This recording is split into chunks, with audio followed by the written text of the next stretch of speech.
बच्चों, welcome back to our channel. आज के वीडियो में हम लोग पढ़ेंगे इलेक्ट्रिसिटी चैप्टर। तो चलिए चैप्टर को स्टार्ट करते हैं। सबसे पहले हम लोग समझते हैं कि चार्ज क्या होता है। ठीक है, जो भी हम लोग आसपास चीज देखते हैं वो सारी चीजें किस चीज की बनी हुई है? सारी चीजें एटम की बनी हुई है। एटम के अंदर इलेक्ट्रॉन, प्रोटॉन, न्यूट्रॉन ये तीनों चीज होते हैं। ठीक है, इलेक्ट्रॉन जो होता है वो निगेटिवली चार्ज होता है, और प्रोटॉन जो होता है वो क्या होता है? पॉजिटिवली चार्ज होता है, और न्यूट्रॉन न्यूट्रल होता है, उसमें कोई भी चार्ज नहीं होता है। ठीक है, तो हमारे आसपास जो भी ऑब्जेक्ट है वो सब किससे बने हुए? एटम से। एटम के अंदर क्या है? निगेटिव और पॉजिटिव चार्ज है। इसका मतलब जो भी चीज है, हर एक वस्तु में, हर एक ऑब्जेक्ट में क्या होता है? कुछ ना कुछ चार्ज प्रेजेंट होता है। ठीक है, तो अब हम लोग समझते हैं चार्ज की प्रॉपर्टीज क्या होती है। हमने जान लिया कि दो तरह का चार्ज है, एक निगेटिव चार्ज है और एक पॉजिटिव चार्ज है। ठीक है, तो जो लाइक चार्जेस होते हैं, मतलब निगेटिव और निगेटिव चार्ज आपस में क्या करेंगे? एक दूसरे को रिपेल करेंगे। जैसे मैग्नेट का देखा होगा आपने कि लाइक पोल्स क्या करते हैं? एक दूसरे को रिपेल करते हैं, और अपोजिट पोल एक दूसरे को अट्रैक्ट करते हैं। इक्वली सेम वैसा ही होता है चार्ज के साथ भी, कि अनलाइक चार्जेस क्या करते हैं? एक दूसरे को आपस में अट्रैक्ट करते हैं, और लाइक चार्जेस आपस में एक दूसरे को रिपेल कर देते हैं। ठीक है, और एग्जांपल के लिए आप लोग देख सकते हैं कि आप लोगों ने अगर बलून को सिर पे रब किया होगा या स्केल को सिर पे रब किया होगा तो वो क्या होता है? स्टैटिकली चार्ज हो जाता है। उसमें फ्रिक्शन की वजह से स्टैटिक चार्ज डेवलप हो जाता है। क्यों? क्योंकि उसके अंदर पहले से निगेटिव और पॉजिटिव चार्ज डेवलप है। ठीक है, और जब आप उसको फ्रिक्शन कर रहे थे क्या हो रहा है? आपके बाल के साथ उसमें एक्सचेंज ऑफ चार्जेस हो रहा है, चार्ज का एक्सचेंज हो जा रहा है। ठीक है, इस वजह से वो क्या होता है? उसमें कुछ भी पेपर के पीसेस चिपकना स्टार्ट हो जाते हैं। नेक्स्ट हम लोग समझते हैं इलेक्ट्रिक पोटेंशियल क्या होता है। ठीक है, अब इलेक्ट्रिक पोटेंशियल समझने के लिए हम लोग को समझना होगा कि किसी भी एक चार्ज के द्वारा जो फील्ड बनाया गया है। ठीक है, जैसे कि आप लोग वहां पे एक सर्कल देख सकते हैं, उस सर्कल में एक पॉजिटिव चार्ज पहले से है। ठीक है, और वो जो सर्कल का जो सर्कमफेरेंस है वो किसको डिनोट कर रहा है? वो एरिया इनक्लोज दिखा रहा है। उस चार्ज के फील्ड में जो एरिया है उसको हम लोग सर्कल से वहां पे दिखाया है, और उस एरिया से बाहर क्या है? एक इंफिनिटी, एक पॉइंट है। अगर उस इंफिनिटी पॉइंट से किसी चार्ज को हम लोग कहां लेकर के आना है? इस सर्कल में, मतलब दूसरे पॉजिटिव चार्ज के एरिया के अंदर लेकर के आना है। तो इंफिनिटी से उस चार्ज को सर्कल के अंदर तक लाने में जो वर्क डन, जो मेहनत खर्च होगा, वही क्या होता है? इलेक्ट्रिक पोटेंशियल, है ना। तो इलेक्ट्रिक पोटेंशियल क्या है? Work done in moving charge from infinity to a point. ठीक है, इंफिनिटी से चार्ज के एक यूनिट को वहां तक लाने में, या फिर जितना भी चार्ज को हम लोग वहां तक सर्कल के अंदर तक लेकर के आ रहे हैं, वहां तक लाने में जितना वर्क डन खर्च हुआ, वही क्या हमारा?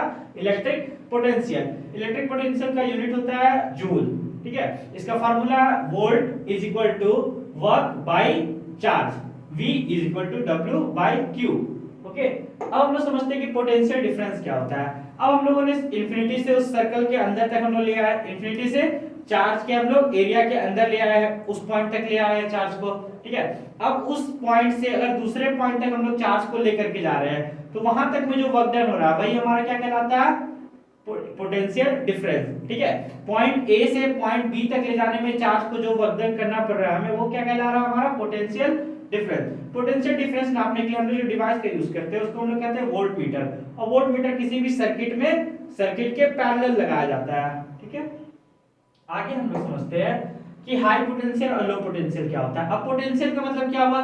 किसी भी पॉइंट पे जहां पे चार्ज एक्युमुलेटेड हो उसको हम लोग क्या कहते हैं? पोटेंशियल। अगर उस जगह पे पॉजिटिव चार्ज एक्युमुलेटेड, एक्युमुलेटेड का मतलब होता है जमा होना। ठीक है, किसी एक पॉइंट पे अगर पॉजिटिव चार्ज काफी ज्यादा अमाउंट में एक्युमुलेटेड है, जमा है, तो उसको हम लोग क्या कहते हैं? उस पॉइंट को हाई पोटेंशियल वाला पॉइंट। और किसी एक पॉइंट पे, किसी एक जगह पे जहां पे बहुत सारे नेगेटिव चार्ज जमा है, एक्युमुलेटेड, उसको हम लोग क्या कहेंगे? Low potential. ठीक है, जैसे कि आपने यहाँ पे पहले भी देखा होगा कि वहां सर्कल के अंदर क्या था? एक चार्ज पहले से प्रेजेंट था, अब एक और पॉजिटिव चार्ज को हम लोग उसमें लेकर के आ रहे थे, तो क्या होगा?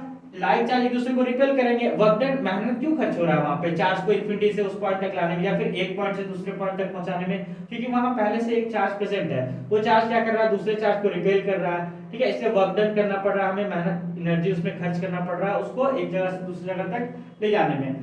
अब हाई पोटेंशियल और लो पोटेंशियल का काम क्या है? आप लोगों ने समझ लिया कि हाई पोटेंशियल क्या होता है, लो पोटेंशियल क्या होता है। अब समझते हैं कि इनका काम किस तरह से होता है। जब हम लोग इलेक्ट्रिक करंट के बारे में पढ़ेंगे तो हम लोगों को पता चलता है कि करंट जो होता है वो हमेशा क्या करता है? हाई पोटेंशियल से लो पोटेंशियल की तरफ बढ़ता है। मतलब वो जहां पे पॉजिटिव चार्ज एक्युमुलेटेड है वहां से नेगेटिव चार्ज एक्युमुलेटेड वाले एरिया की तरफ बढ़ता है। और इसके साथ ही साथ क्या होता है? इलेक्ट्रॉन का जो मूवमेंट होता है वो लो पोटेंशियल वाले एरिया से हाई पोटेंशियल वाले एरिया की तरफ होता है। ऐसा पॉइंट जहां पे नेगेटिव चार्ज काफी ज्यादा जमा है, जिसको हम लोग लो पोटेंशियल कहते हैं, वहां से इलेक्ट्रॉन कहां किसकी तरफ शिफ्ट करते हैं, हाई पोटेंशियल वाले एरिया की तरफ। और करंट इसके अपोजिट चलता है, करंट चलता है from high potential to low potential. अगर आप दो बॉटल रखेंगे और उनको आप एक पाइप से ज्वाइन कर देंगे, ठीक है, और एक बॉटल में ज्यादा पानी रखेंगे एक में कम, तो क्या होगा, ज्यादा पानी वाले बॉटल से पानी धीरे धीरे पाइप के थ्रू कम पानी वाले बॉटल तक जाएगा। सेम वही चीज यहाँ पे है कि जहां पे हाई पोटेंशियल है वहां से करंट कहां फ्लो कर रहा है, लो पोटेंशियल की तरफ, ठीक है।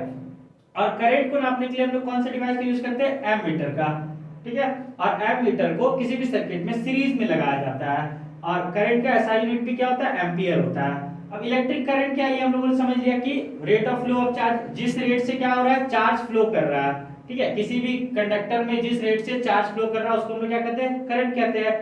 करंट का एसआई यूनिट एम्पियर है। ये सारा कुछ हम लोगों ने देख लिया है। अब आगे हम लोग समझते हैं कि ओम्स लॉ क्या है। ये बहुत ही इंपॉर्टेंट कांसेप्ट है इस चैप्टर का, इस पे काफी ज्यादा क्वेश्चन आते रहे हैं।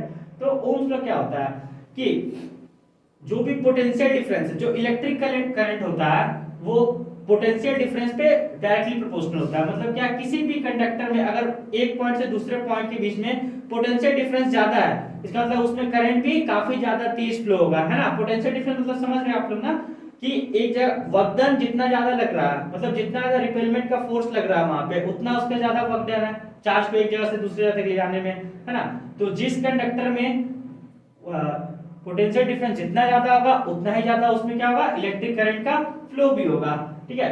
तो इसके लिए हम लोग क्या देखते हैं कि I is directly proportional to I किसी के V जो है हमारा जो पोटेंशियल डिफरेंस है वो क्या है, इलेक्ट्रिक करंट के डायरेक्टली प्रोपोर्शनल है। मतलब पोटेंशियल डिफरेंस जितना बढ़ेगा उतना ही इलेक्ट्रिक करंट भी, अगर पोटेंशियल डिफरेंस बढ़ता है तो इलेक्ट्रिक करंट के साथ में क्या होगा, बढ़ेगा। और इस प्रोपोर्शनैलिटी को हटाने के लिए हम लोग यहाँ पे क्या लगाते हैं, R को यूज करते हैं, ठीक है। इसको हम लोग बोलते हैं प्रोपोर्शनैलिटी कांस्टेंट। ये R हमारा क्या है, ये R हमारा रेजिस्टेंस है, जो क्या करता है, करंट के फ्लो को रेजिस्ट करता है, ऑब्स्ट्रक्शन लेकर के आता है बीच में, ठीक है। आप लोगों ने समझ लिया कि पोटेंशियल डिफरेंस क्या क्या है, इलेक्ट्रिक करंट क्या है। ओम्स लॉ आप लोगों को इससे समझ में आ गया होगा कि अगर किसी भी कंडक्टर में करंट जितना ज्यादा होगा, करंट किस पे डिपेंड करता है, उसके पोटेंशियल डिफरेंस पे। पोटेंशियल डिफरेंस जितना ज्यादा, करंट भी उतना ही ज्यादा। अब हम लोग देखते हैं कि रेजिस्टेंस क्या होता है, ठीक है। रेजिस्टेंस क्या था, जो क्या कर रहा है, करंट को रेजिस्ट कर रहा है, वही है रेजिस्टेंस, ठीक है। रेजिस्टेंस का ऐसा यूनिट क्या होता है, ओम, और इसको हम लोग डिनोट करते हैं ओमेगा से। ओमेगा क्या होता है, इस तरह का एक सिंबल होता है, इसको हम लोग कहते हैं ओमेगा, ठीक है। तो यहाँ से हमें रेजिस्टेंस का एक फार्मूला मिल जाता है कि R equal to V by I। तो यहाँ पे देख सकते हैं आप लोग कि R जो क्या है वो inversely proportional, R equal to V by I है। यानी कि अगर I बढ़ेगा तो क्या हो जाएगा, हमारा R घटेगा। जिस भी चीज में करंट जितना ज्यादा होगा इसका मतलब रेजिस्टेंस वहां पे उतना कम है। अगर रेजिस्टेंस बढ़ जाता है तो करंट का फ्लो ऑटोमेटिकली घट जाएगा। अब देखते हैं फैक्टर जिस पे रेजिस्टेंस क्या करता है, डिपेंड करता है, ठीक है।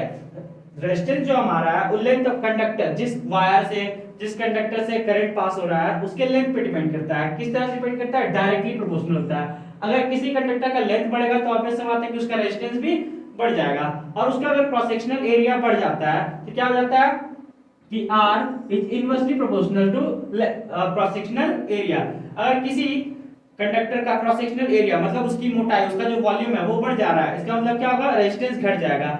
जितना एरिया बढ़ेगा, क्रॉस सेक्शनल एरिया जितना ज्यादा बढ़ेगा, रेजिस्टेंस, क्रॉस सेक्शनल एरिया जितना ज्यादा बढ़ेगा, रेजिस्टेंस उतना ज्यादा घटता चला जाएगा, ठीक है। अब अगर दो वायर हम लेते हैं, इसका क्रॉस सेक्शनल एरिया और लेंथ दोनों ही सेम है, लेकिन फिर भी क्या हो सकता है, दोनों के रेजिस्टेंस में डिफरेंस आ सकता है। क्यों, वो डिपेंड करता है क्या, मटेरियल ऑफ कंडक्टर। अगर दोनों कंडक्टर का मटेरियल अलग अलग है तो दोनों के रेजिस्टेंस में भी अंतर आ सकता है, ठीक है।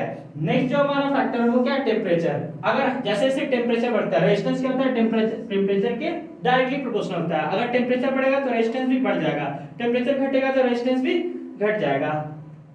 तो आई होप कि आपको अब यहाँ तक सारा कुछ समझ में आ गया। नेक्स्ट पार्ट में हम लोग देखेंगे रेजिस्टर्स, कॉम्बिनेशंस ऑफ रेजिस्टर, ठीक है। सीरीज में हो तो किस तरह से उसको सॉल्व करना है, और पैरेलल हो तो किस तरह से सॉल्व करना है। तब तक के लिए हमारे चैनल पर बने रहे। Thank you.